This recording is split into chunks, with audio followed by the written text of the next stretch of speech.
Well, let's jump right into places for people because this is a banner for the work that you guys are doing. And the way that you described it to me is that you've always been building places for the user, for the renter, for the owner, for the person, rather than the cars or the corporations or the capital interests. You have said that's your overall unifying theme for the work that you do. So I'd love to jump into what that means to you both, and I'll let whoever wants to jump in first and take that. So, it is places for people. That's what we say, but it's also it can be slightly adjusted and be places for the people.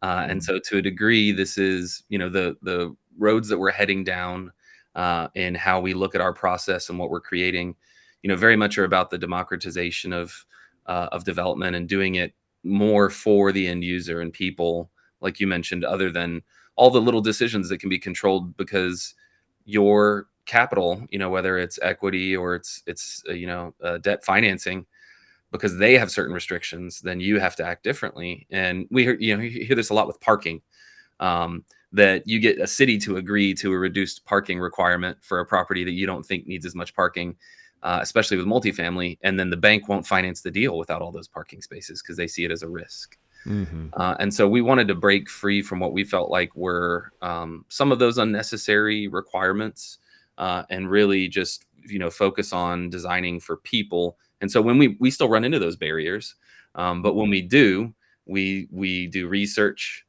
We provide as much data. We back up our arguments, and we take those to whether it's a city or it's a bank or whoever, take those arguments there and have those discussions. And ultimately, we're going to work with partners who understand that.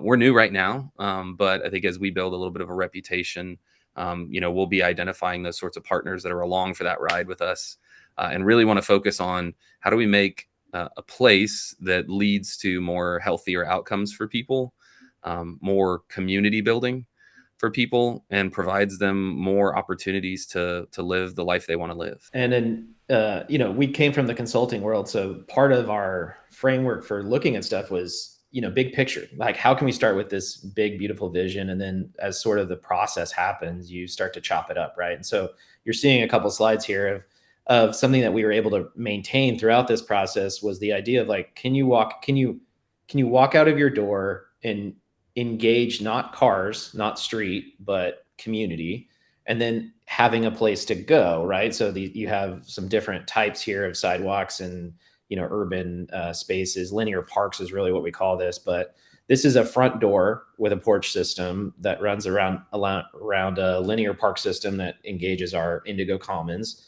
And so our expectation here is that family can live in a different way, right? So you have eyes on the street here.